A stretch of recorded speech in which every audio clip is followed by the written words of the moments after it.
Welcome to Real Talk for Real Teachers. I'm Dr. Becky Bailey, the creator of Conscious Discipline, an expert in child development, and a lifelong teacher and learner. For those listening who are not aware of Conscious Discipline, it's a comprehensive self-regulation program that integrates social-emotional learning, school culture, and discipline. It provides the 7 powers for conscious adults to help teachers see conflict differently and the 7 basic skills of discipline that empower teachers to respond to conflict in such a way that it instills life skills. So what are real teachers? Real teachers are real people who have a life both inside and outside the classroom. Real teachers are also parents, significant others, brothers, aunts, uncles, sisters, or grandparents. They have a full life outside the classroom. Some mornings, their own children are not fed and dressed by a needed time. Some evenings, their own children become sick, and they're up all night with their own children. And yet, they show up day after day to give their heart and soul to others. Real Talk for Real Teachers is a growing community of loving professionals who seek to love themselves as much as they love others. So today, we're talking about conscious discipline school-wide coaching. So some of us are fortunate enough to have conscious discipline coaches in our school, and we're actually going to talk with one of those today. But when I think of coaching, I think of my old golf coach. I started playing golf at the age of 3. When I turned 4, I was going to play in the National Pee Wee Championship Tournament. I was so excited. And on the last hole, it came down to a little teeny putt. It went in, and I won the whole tournament. I did not learn until many, many years later that I was not officially entered into the tournament because I was a girl and girls weren't allowed to enter it. My father had pulled some strings so I could play. And to everyone's surprise, I won. But the title went to the little boy I played with that day.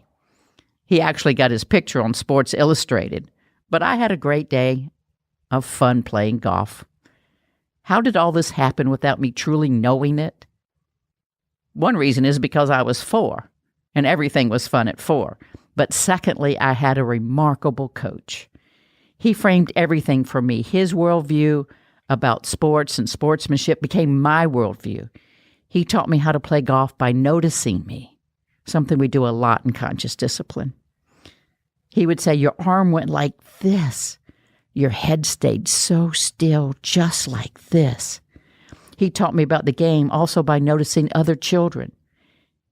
See his face? He is calm so he can feel the swing in his body. Or see him, he is practicing his swing over and over so when he hits the ball, it's his best swing possible. In essence, through his focus and his intent, he taught me many powerful lessons. And the one I remember most clearly is to play your best and have fun. At the end of each round of golf, he said to me, did you play your best? I would say yes. Then he would say, then did you have fun? And I would say yes. Then he would say, then you won because you met your goals.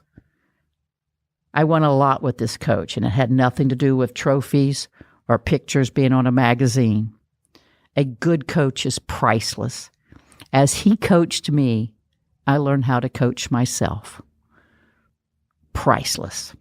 Conscious discipline coaching happens on 3 levels. We first learn to coach ourselves through our own upset and conflicts. This happens by how we talk to ourselves inside our heads. Sometimes our inner speech helps us calm down, see the problem from both sides, and actually solve it. And sometimes our coaching inner voice puts fuel on the fire and makes problems worse. Secondly, we coach children through their upsets and conflicts all day long. Sometimes, again, we're brilliant, and sometimes we make it worse. Finally, we learn to coach others, coach adults, coach teachers, coach administrators, and coach parents. Conscious discipline coaching is based on 3 important principles. 1, you can't teach what you don't have. Second, you can't make anyone change except yourself. So you best inspire them by changing yourself as opposed to try to force them through your coaching. And the third thing is what you offer to others, you strengthen yourself.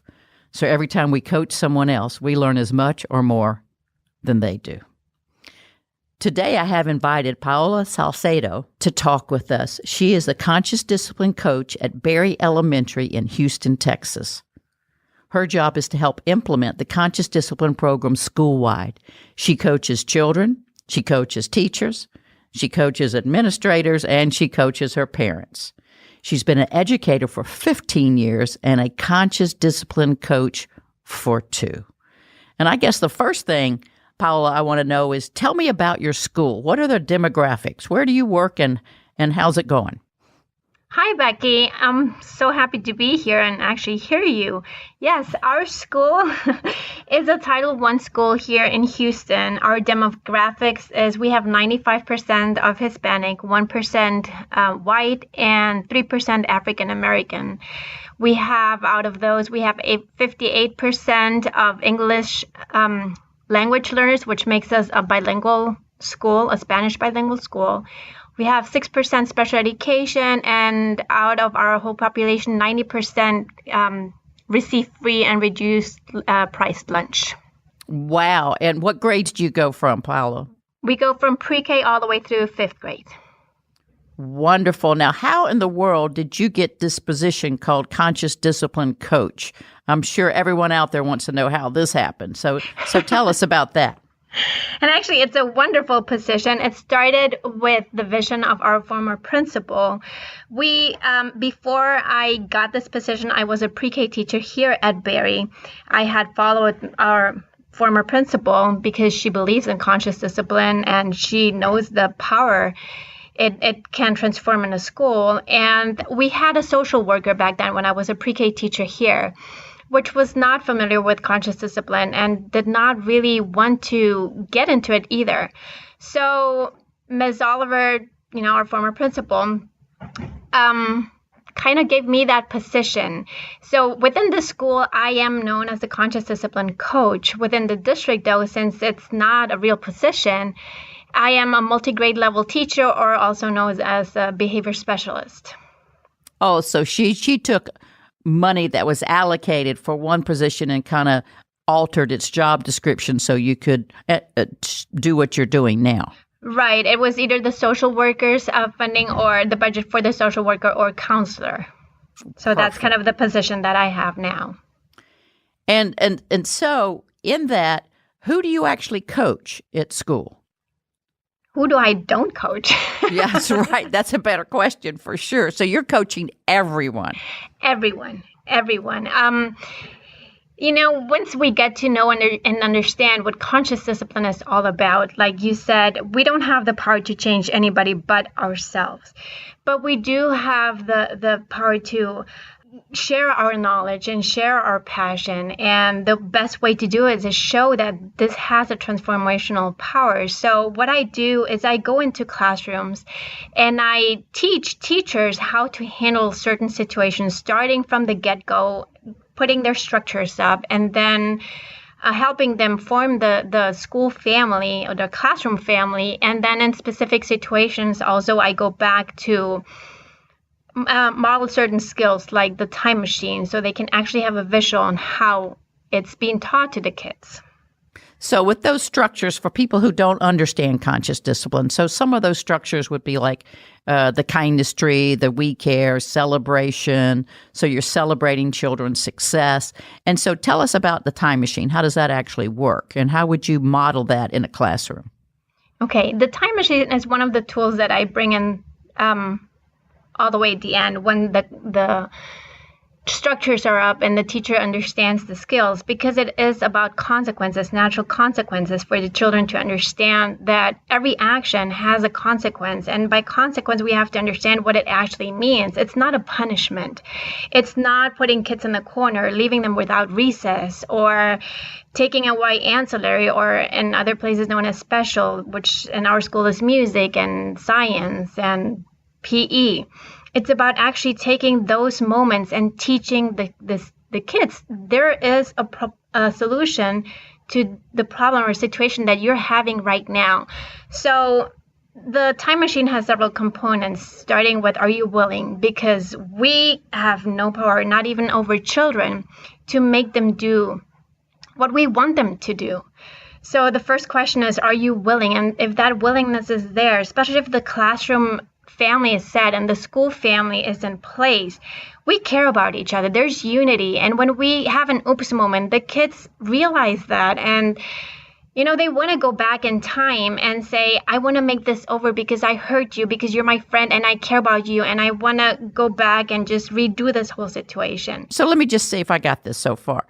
So basically, this happens when two children are maybe hit, push each other, call each other name, or do something with each other that's hurtful. And so you're going to ask them to go back and let's do it again, and this time practice more helpful words and how to solve it. Kind of a do-over. I guess we'd all like that in our relationships of any kind, especially if we care about one another. So they're doing a basic do-over. So, and the first thing you ask, the problem, yes. Right. And the first thing you say, are you willing to do it over and do it a different way? And are the kids responsive to that? Most of the time they are, especially when the classroom family is in place and there's unity and they actually care for each other. They don't need me. They got it down and they go, they've been taught the time machine and they actually take it out themselves and they can resolve their conflict by themselves. So it's an actual mat. You can actually walk on it. It's a mat. Yes, it has steps on it. So the first step is, are you willing? Because if we're not, then there's nothing we can do about it but to come back in the future if they're willing in the future. The second step is taking a deep breath. We have both kids that had the problem or the conflict, the aggressor and the victim, and each has a specific point where to stand. And we take a deep breath first. If they're willing, they go on the first footprint and they take a deep breath because that brings oxygen to their brain. And they focus on what they want and actually are calm. Because when we're not, then we know there's not going to be any problem resolution at that time. Yeah, no.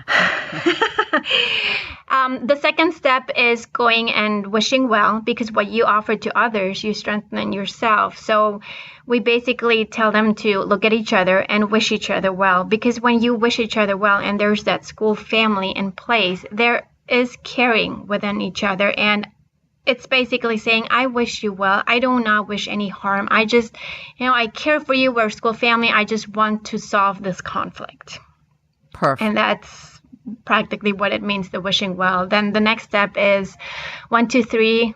Let's do this. Let's do this. It's motivating the kids. We can do this. And the last step is starting with the victim first, because we teach our victim to use their big voice and say, my voice has a meaning. It can be heard. And big voice doesn't mean what I teach the kids and coach it to kids. Means it doesn't mean you scream, because it gets confused. It's like, stop it. No, it's about taking a deep breath and having the bravery to say, stop. I don't like it that you push me. And the hardest part about the time machine and coaching kids and even teachers about the time machine is we can't stop there. We have to tell the other person and teach the other person what the limit is and what they can do. And that is a tough transition for a lot of them. And that's that important piece of coaching, to flip it from what I don't like it when you push me, walk around me. That is a hard transition I found for teachers. Are you finding that same thing? It's not just to children, it's teachers too? It's teachers, it's adults. It is for my husband. Yes, it's a huge transition, because it's easier to point the finger at somebody else and blame somebody than, putting the finger at oneself and say, okay, how do I want to be treated? What do I want? Yeah. And that's hard to teach and even be conscious in oneself. So that's when we go the extra step and the kids say, I didn't like that you did this. I want you to treat me this way. Yeah. And then at the end they connect and they have some physical touch, either a high five or a hug or fist bump. And that's just closing the deal. Oh, I forgot the other part, because the victim first. Now the aggressor either agrees and says, yeah, I can do that. And say, no, but I am willing to do this. So it teaches the strategy of the kids, especially older kids in 5th grade. They come up with, no, I'm not really willing to do that, but I am willing to do this. And they come up with other solutions. Oh, perfect. And that's the beauty of it. Now, have you run into, and you've kind of implied this before, but have you run into teachers that are resistant to conscious discipline? I mean, they're really embedded in punishment, and they're not willing to take on this notion that a new view of consequences, where consequences actually require us to reflect and own our experience and learn a new skill. Have you seen this resistance, and how do you manage it? Oh, I can go on this. Yes, I've run to a couple of teachers that are resistant to it. And the way I see it as a coach is I just see the teachers just like I see the kids. The kids and teachers that need it the most are the ones that resisted the most. That's so true. It is. So the way I look at it and my approach is, those teachers need connections. And I find moments and places and things that we have in common to connect with those teachers and, have built a friendship or just a school family between the two of us, to the point where it gets, and I ask, are you willing to try something else? You've been doing this over and over again, and the result is the same, but your hope is for a different result, but it's not coming. Are you willing to try something else? Beautiful, beautiful. And tell me a success story. Have you had an actual teacher who was like, I am not doing this, I'll never do this, and they changed their mind? Do you have such a story you can share? I do. I have one story. Actually, it happened last year to a teacher. She was new to our campus, never heard about conscious discipline. It was her first year. And, she comes into this campus, conscious discipline, white school. And she was like, what is all this about breathing and calming? That's not working. And whenever you walked into her classroom, you could feel the tension, the yelling and the chaos everywhere. And I realized pretty quickly that she was not willing for me to come and coach. And so I took a step back. And one time she got written up because she did something during a fire drill, and she just was overwhelmed with her feelings. And I happened to walk into her classroom and she was crying. And I just, I went in, I took a deep breath. She was by herself. Her kids were not in the classroom. I said, is everything okay? And she said, no, I just got written up and I don't know how I feel. And, I put my hand on her shoulder and I said, you know what? Let's first take a deep breath and calm ourselves before we just talk. And if you're willing, I can help you through the steps. So we started breathing, and it took about good 3-4 minutes just to take a deep breath. And I was downloading my calm on her. And she looked around, she looked me in the eye and said, oh my gosh, this really works. Yeah. And I knew from that moment on that I had her hooked. So ever since that moment, I was in her classroom very consistently, and she saw the change of trying something new. That is a beautiful story. So it's either you're either helping the resistant teachers through backing up and creating a connection, just like you would with the children, or you happen to be there at the right time, at the right place, and you're offering to them, and they experience what it feels like to have that offered to you, and then and that's the buy-in you're getting. Is that what you're saying? Yes, exactly.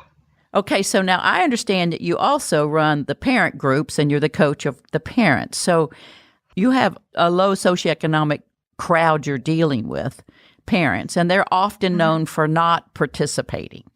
But yet I've heard you have tremendous parental involvement, parental participation, and in your parent classes, you have people coming over and over and over again. Tell me about how you started that and why you think these parents are so involved with your school.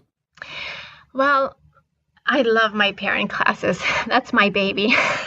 Because as a mother myself, I have 4 children. I know the power it has as a mom to have these skills, and just equipping our children with lifelong skills to be ready for any setting in life, starting with school.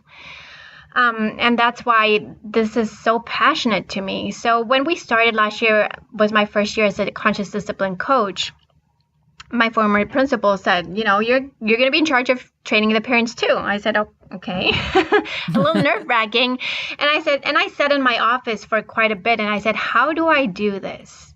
How do I do this? And it just dawned on me. It's no different than what I do with the kids, and no different than what I do with the teachers, is creating a family within the parents. So I started right away, and I invited them, and a good amount of people showed up. And I started right away with the greetings and with the Brain Smart Start.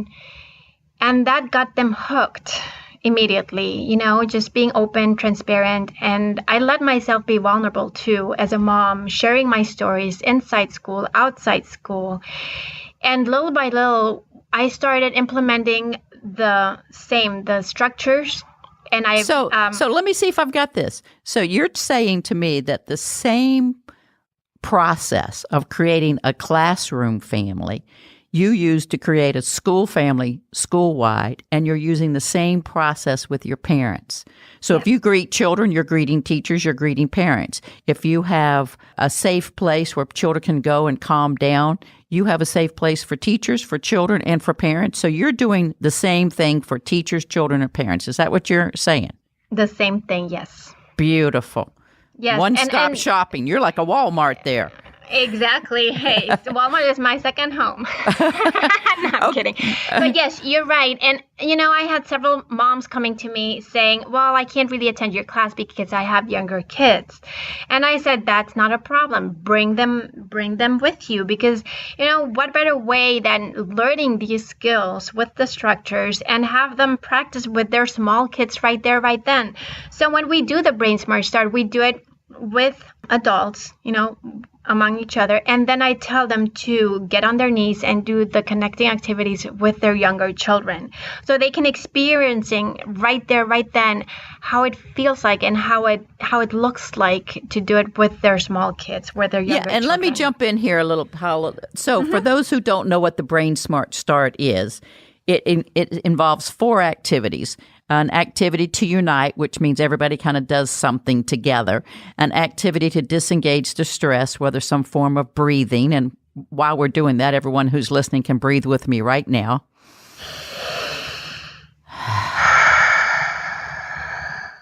Then it has an activity to connect, which asks people to turn face to face, which is why you had those parents get on their knees. And then we have an activity to commit. So that's kind of the Brain Smart Start. You do it with kids, you do it with the teachers are doing this, and now you're doing it with the parents. So keep going, Paola. This is great stuff. So after they experience that with their children, it's just, as a kinesthetic learner myself, it gives them a better visual of how to go home and do it now with their older kids, with their school kids when they come home. Now, didn't you have them do something interesting one time? I heard that you had them use the skills of conscious discipline to help them lose weight. Is that true? Yes, I did. Well, during our first semester, we did I had a training for 7 weeks, 1 skill per week, talking about the skill and the theory. And we put it into practice a little bit of what we had time during our sessions. And then we would have a whole week for them to go back to their homes and actually try to apply it with their children. But we know it's a journey. It's a journey that it takes so much longer than just applying or practicing a skill during 1 week. And many of the parents came back saying, okay, this is amazing. This is great. I buy into it, but I need more. So then we started with a book study. Easy to Love, Hard to Discipline, the book that you wrote for parents. Yes. And we did it once a month because it goes deeper and it gives you more time to practice. So instead of meeting once a week, now we met once a month, because it got them more theory and it got them more examples and more activities in the book to actually go home and do it and practice it. But parents would still come back, moms would still come back and say, okay, I still get it, I understand it, and I said, okay, you're right. Let's stop for a second, let's rethink. And we cannot teach something we do not know. We cannot teach skills that we ourselves do not possess. So I thought about a way, how we can apply our conscious discipline skills in ourselves without involving the kids, their children. And I actually I won a weight loss contest about 5 years ago in school at my previous schools. And the way I did it is I used my conscious discipline skills and I won the contest. And I said, why not do a weight loss contest? Why not? Why not? I mean, what woman doesn't like to lose weight?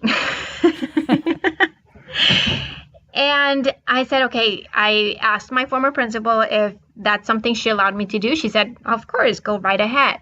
Because she saw the power if these parents understood and were able to apply these skills in themselves. And get results and be successful. Yeah, I see where you're going here. So if they can apply them to themselves, get results, be successful, then they can see how powerful they are so they can apply them to their children. Aha! Exactly. Brilliant, brilliant, just brilliant. And so did it work? Oh, amazingly.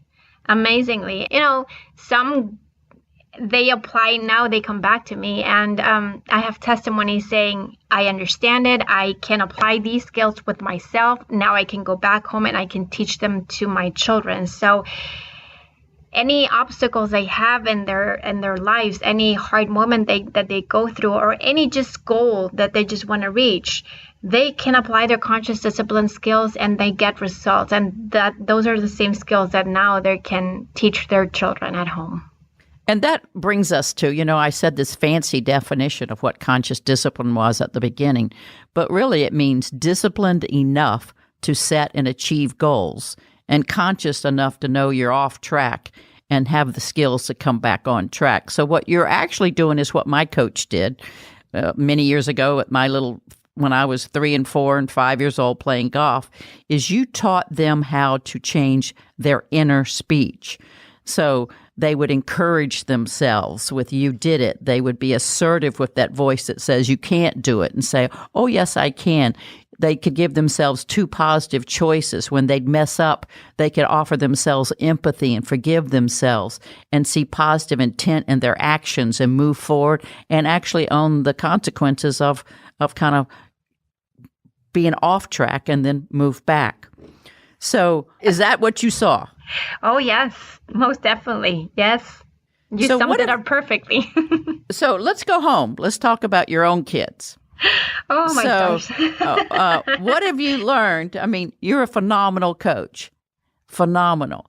And I'm sure this came from you internalizing these skills with yourself and then working through them. But, the best teachers we have are our own children.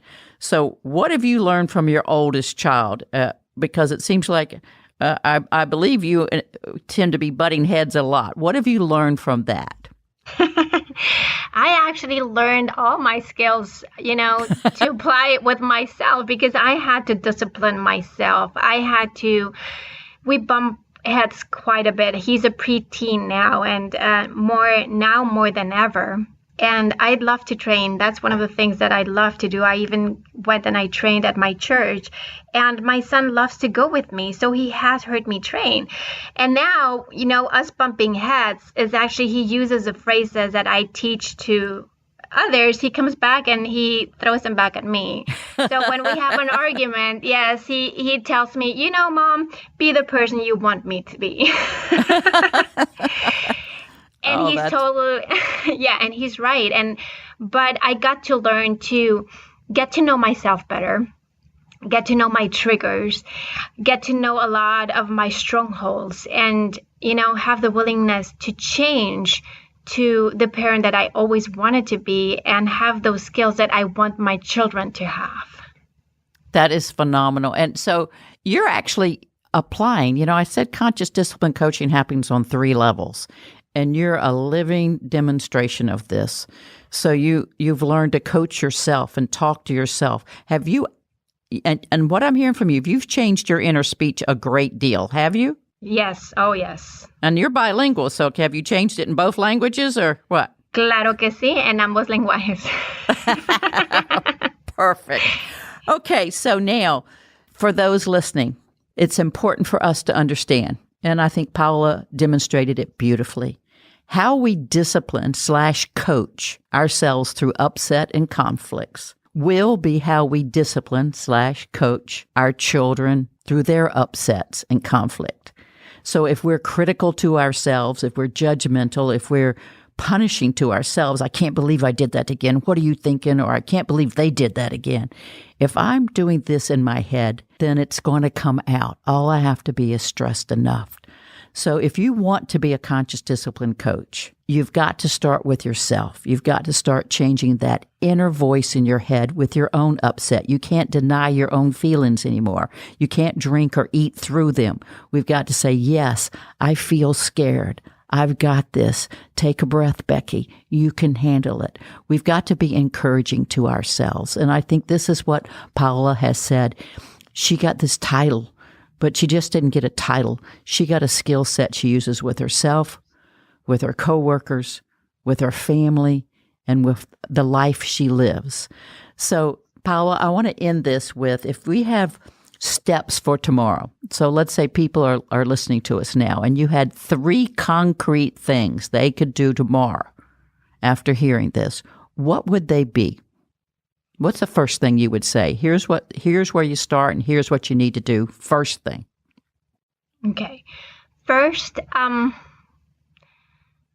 would say take any opportunity and change your point of perspective, your power of perspective. Any conflict is a learning opportunity.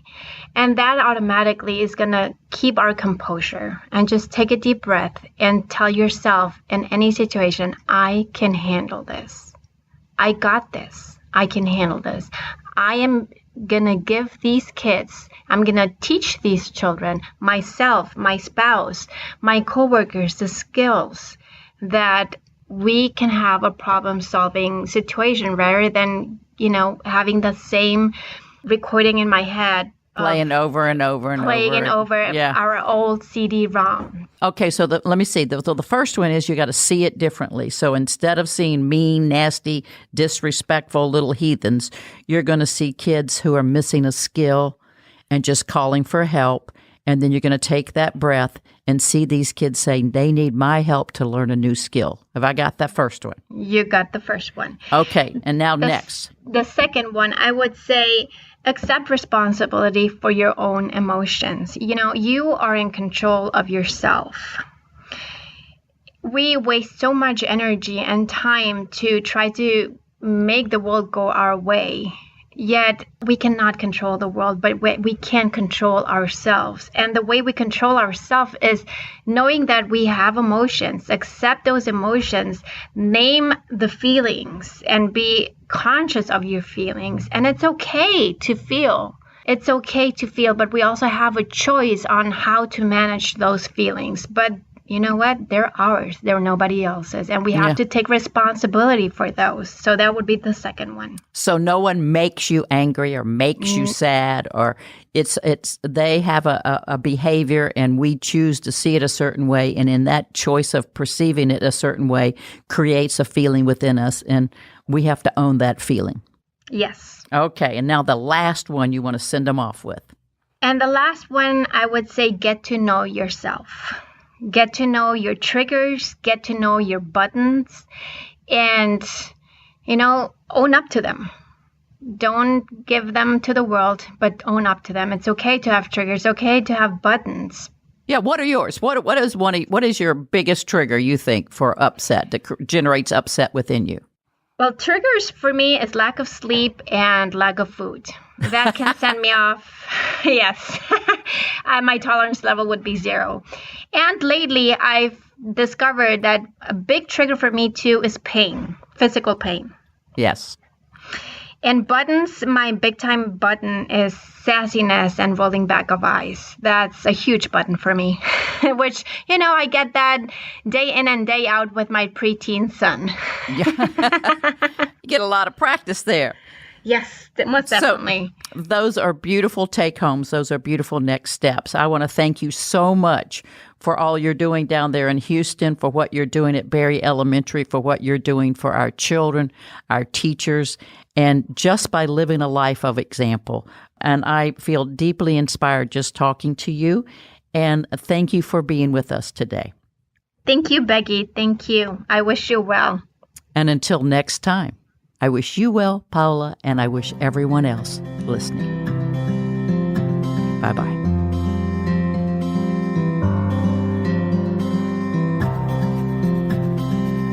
For more episodes of Real Talk with Real Teachers by Dr. Becky Bailey, visit consciousdiscipline.com/podcasts. You can also subscribe to this podcast on iTunes, Stitcher, or your favorite podcast app.